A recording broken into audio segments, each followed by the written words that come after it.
Hello. It is Thursday night. Hello there. It's time for Queen's Table, and we've got a very special guest on this evening. Hello, Romy. How are you this evening?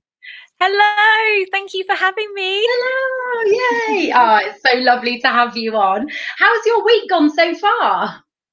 Yeah, it's been really good, really busy actually. I'm still working, so nothing's changed there for me. But obviously, with the planning of my pageant final going virtually, I'm very excited for that. Doing lots of behind the scene works, which I'll share a little bit with you about. So yeah, I've been really busy, and I was quite enjoying the music coming along, ready for this to go live. I was like, popping along, so I'm feeling pumped. Yes, I did see you popping in the corner. It's like a thing that we all do anyway. I was like, yeah, she's dancing. It's like the little bit of music that comes on. It's like you got to have a little jig, isn't it, to get you going? It's fabulous.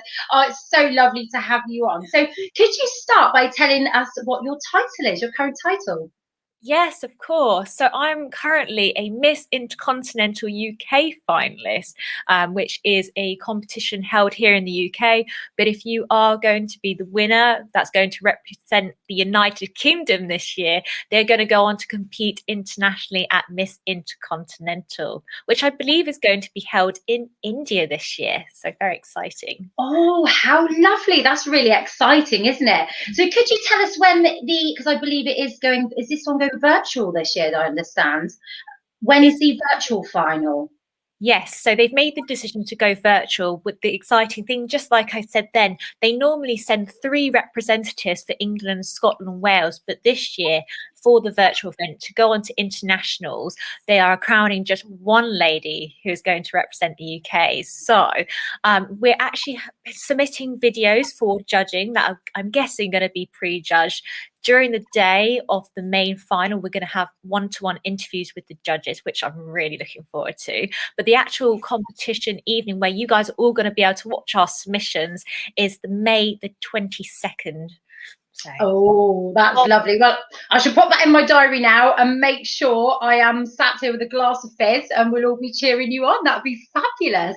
So, yes, so that's something to really look forward to. I mean, that's the way it's gone at the moment. Obviously, a lot of pageants are going virtually, which is absolutely fine. But it's quite exciting. I mean, I think that I'm for all of them, I'm just going to get all my sort of sparkly dresses out and I'm going to do the whole hair makeup thing and I'm just going to pretend I'm actually there. I think that's the best way to do it. I think everyone should get dressed up, take pictures, and make a sort of virtual audience. It'd be fabulous. So I love looking that forward to it. idea. I love that Yeah, idea. it's got to be We're done. just sending each other selfies like, hey, what are you up Yeah. to? I'm cheering you on. And I'm going to be sitting there like a nervous wreck going, oh my gosh. But yeah, Yeah. I think it's fantastic because it builds the momentum up because we have to submit lots of different videos for different rounds. It almost makes the competition a longer period. And I actually really like that side rather than it just being one day going super quick and then you're like, oh, it's done. It's actually like, oh, this feels like it's been paced out and I feel more geared up. I feel really prepared. And it's actually quite the adrenaline rushes through me even now, just having to think about getting ready to film my different rounds and to actually get my photo up on the website. So yeah, it's very, very exciting to me It doing it is this exciting, isn't it? I mean, I must say, it's I think it's making the best out of a very bad situation that we've all been in, a real positive thing. We've all got something to look forward to in the next few weeks. We can cheer like people like yourselves on, everyone that's entering Atlantic as well. So we can all just have a bit of pageant fun. But it's got to be done from our living room, but that won't stop us. It's all good. So year. could you please tell me a little bit about your platform? Yes. So for those who don't know me, I have been heavily involved in pageants for over 9 years now. And my main platform has always been around mental health, but specifically around eating disorders and bringing more awareness about them, and also to do with body issues and self-concept and vice versa. Combining that with my passion for mental health, a big focus of mine has actually been about domestic abuse, particularly looking at narcissistic behavior and coercive control, because those are the things that we don't find too obvious. So through actually my own personal experience and actually having a bit more guts to be able to speak about it, I now want to show people what to be wary of, what to look out for, and what you can do to get yourself out of a situation where you might find yourself being, it's not always about being with a partner. It could be, a work colleague, it could be a family member that you are experiencing this behavior and this kind of control from. So that's kind of my main platform. That's really, really good. And it's such an important message just to make awareness. Chanel's just popped up. It's very important topics to spread awareness about, which is so true. And fair play to you for having the strength to come forward and talk about these things and really help spread awareness of these signs, because it is a very, very important thing to do. Going back to that, how do you think lockdown has affected a lot of people's mental health at the moment? Oh, I think it's had a huge effect. I think not having the ability to have structure in your life can knock people for six, really, and they find themselves a bit lost. And that's when mental health can play a part, because you want that coping strategy. And normally people find that through daily routines, self-care, getting out about, staying active, connecting with people. And those things have been restricted for us. So gaining that back and finding different ways of coping can be really challenging. But what we are fortunate to have nowadays is technology. Technology to still, a lot of people have been able to work online, and that's a new turnover, recognizing more people can work from home, which actually is going to create a work-life balance, and also being able to stay connected, just like what we're doing, having live chats or connecting on WhatsApp, FaceTime, you name it, or even having Zoom meetings are the big thing nowadays. So being able to use it as a positive, that's what I tried to turn around this really difficult situation and spin it on its head. But in terms of mental health, and also to do with domestic abuse, sadly, that has been on the rise due to a lot of people having to stay indoors with their perpetrator.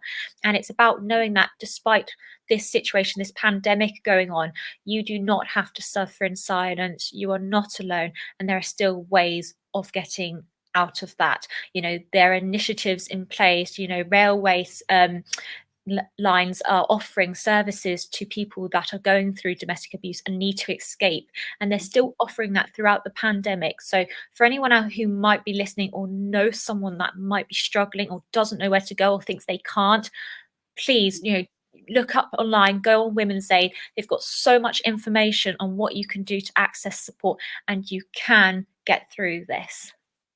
Yeah, that's very amazing for you to say. And there is that support out there. There are also charities like Mind and things like that, which I know you support.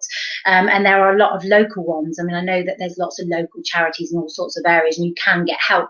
You can look up the numbers, and there's always things like Mindline. There's so many, isn't there? I mean, would you suggest any more if anybody did need that help? Yes, so there's, National Mind, like you stated. I actually work for Dorset Mind, which is a local mental health charity to where I work, and I run a specific eating disorder service. But for those who are experiencing eating-related issues or distorted eating, I'd recommend going to Beat as well. Fantastic website with lots of different resources. And what they also have is a search option to find your local services that may be able to support you. So regardless of where you are in the country, there is support available. And for younger people, there's Young Minds, there's the National Mind. There's just lots of different options out there, and there are ones that are specific for people, like for men, some for women, some for young people. Some people are part of the LGBTQ, that community. There's a whole variety of different, I can go off the rails on all these different types of websites. But Google search is your friend, I'd say. Yeah, definitely. This is it. And it's good to know, because even though you'd think that most people might know there is help or local help, some people might not. So it's always good to just relay that message and just make sure people know that there's that help out there. So what could you suggest could be some ways to improve your mental well-being? For me, I find that using the strategies that actually Mind and my local mental health charity have implemented is the 5 ways to well-being. This is creating an all-rounder approach of improving very much that your mental health. That is staying connected, you know, that doesn't have to be purely just exercise. Sorry, I'm getting confused. There's so many. So that's being active. So that doesn't mean about just being, you know, get out and exercising. That's just being stimulated at the end of the day. They're staying connected. So reaching out to people. If you're having a hard day, it's okay to feel like that. Learning, you know, learning a new skill, a new hobby, learning something about yourself actually, and that actually goes into noticing, taking notice of how you're feeling in particular moments, you know, what's going on for you in your environment, what's impacting you. That's what's important. And also there is, if you want to do so, there's giving, you know, making a difference to other people, giving back, because sometimes, you know, to develop, you know, a sense of self and to develop confidence, sometimes giving back and receiving can make a huge difference. You know, it makes us feel good, it creates positive vibes. So those are the 5 things, the 3, you know, the 5 main elements that I would use to improve overall mental health. Oh, that's lovely advice there as well. I mean, I tell you what, there has been quite a lot of that in lockdown. I think lockdown has made a lot of people have actually thought, oh, you know, I'm going to learn a new skill or something like that. And even myself, I've learned how to use computers. That's really good. That's a good start. But there are some positives to lockdown, because I found like the funniest thing is like if your work has gone home. So if you're home working, it's the Zoom meetings when you forget there's a meeting with work and you're still in your pajamas with no makeup on, with your hair up. Have you done that? There's been so many times, I probably shouldn't say it, but I've just whacked on a jumper quickly, but I've definitely still got my pajama bottoms on. I think it's I was going to say the amount of times people have walked and you're having a really serious discussion and suddenly you hear your dog tapping at the door, like, let me in. I'm like, I'm just going to let my dog in if that's okay. Or they sometimes, my clients will be like, I'm just going to show you my dog. And I'm like, okay, you know, let's bring them all together. Let's all have a chat. I love it. Or your parcels come like new pageant dress. Hang on a minute, just wait. I just got to go and get me. Or the cat jumps on the table. I've seen all sorts, but it has been, you know, you've got to look at the funny side. It's this like sort of new world now, isn't it, where everyone's just had to adapt. But you know, like I say, I think everyone's doing pretty well. I think I've seen a lot of real positive things. There has been negatives, but I think there are some very good positives about lockdown as well. Which, like you say, you've always got to look at the glass half full, not half empty, without a doubt. So, what have you been doing with your title so far? So since becoming a Miss Intercontinental UK finalist, I've been mainly focusing on my 2 platforms, which are the main one being around the actual domestic abuse and the narcissistic behaviour and coercive control, because the chosen charity for Miss Intercontinental UK is Women's Aid. So with that, I've actually been attending some webinars, which have been really insightful, and I've learned a lot. And I'm actually going to be in training in the next month to be a community Ask Me ambassador. So people will be able to come to me if they are experiencing difficulties for whatever reason, which is under the domestic abuse kind of category. And I'm hoping that I'll be able to have, you know, kind of knowledge and gain some insight on where they can reach out for more support and what strategies they can use to cope. So I'm really excited. I got my schedule yesterday, so I'm very excited to take part in that and really become familiar with now being gone through it and being able to now with my, you know, another thing I've been doing is I've got a campaign coming out called #TheRedFlags, where I'm going to be using images. They were all shot during the time that we were allowed to be in studios before the last lockdown. So we were all taking precautions. Masks were worn by the cameraman.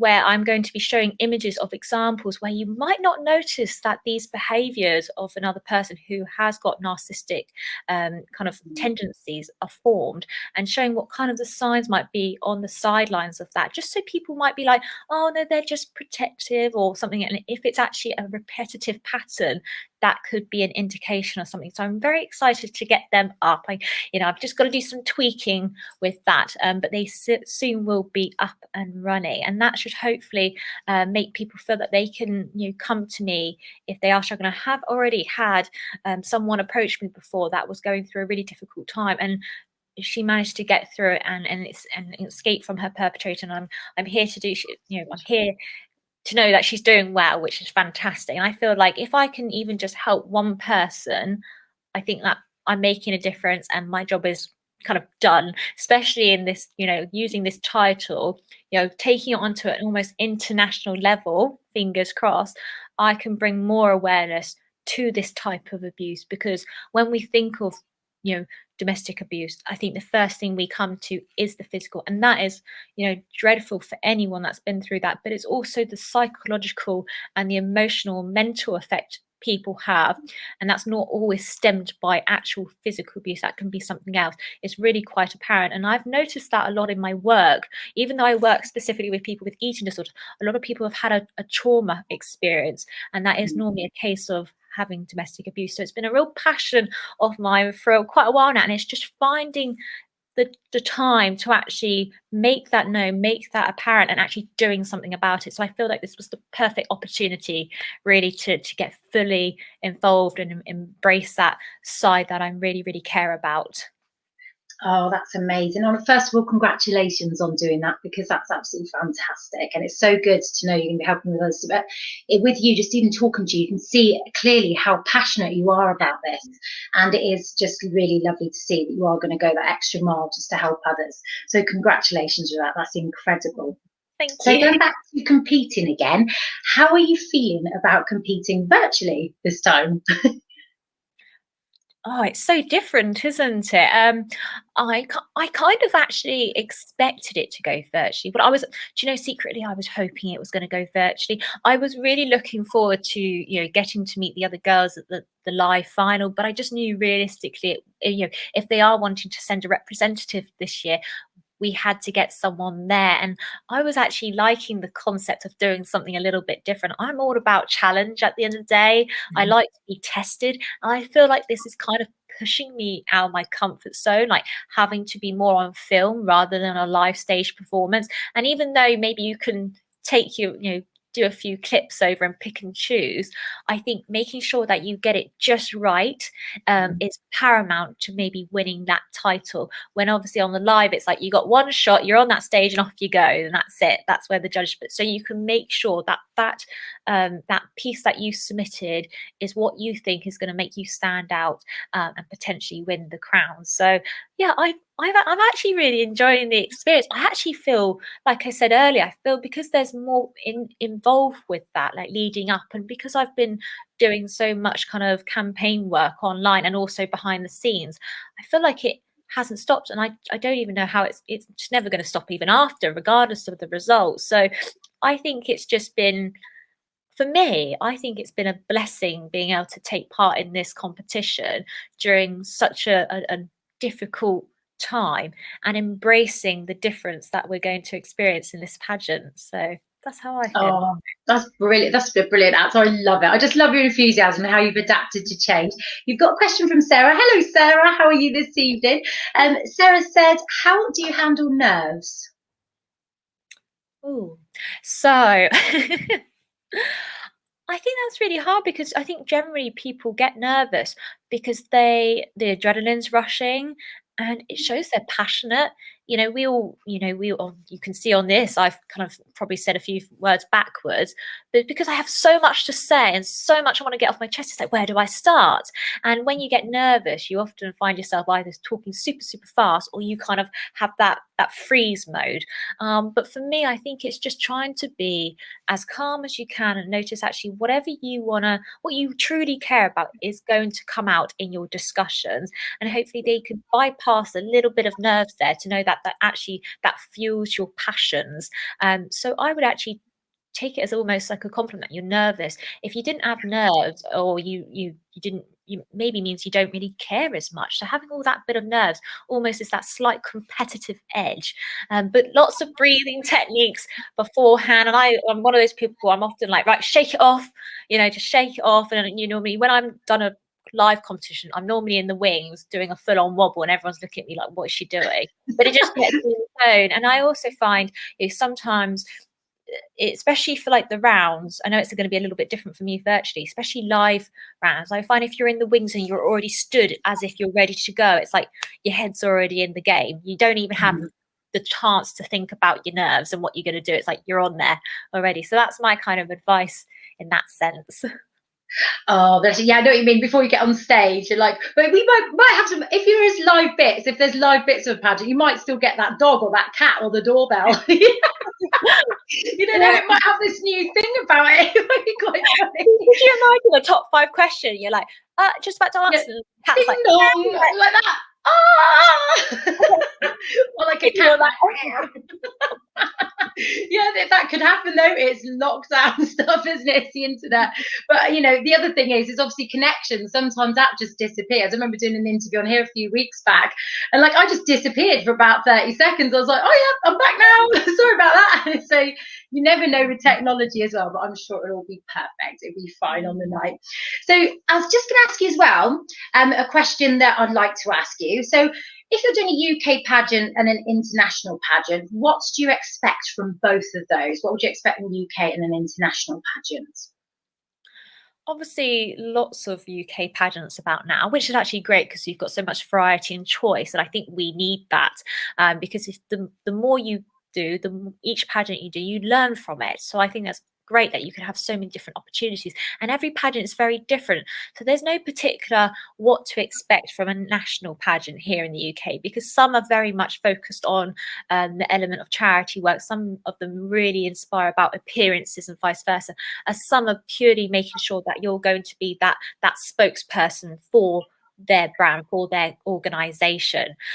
With that comes, I think for the UK stands for a lot of preparation in terms of what are you going to bring to the table, you know, your advocacies, your platforms maybe, or what do you think can bring that slight difference to something maybe they haven't had before. So I think that's what we mainly focus on in the UK. When I think when you go to internationals, it's expanding that to a larger level, you know, an audience across the world, and trying to get a fan base as well, when we are as a lot more smaller community in the pageant world here, when in other countries it's their life passion, it's their jobs, you know, and they're set once they're in that place.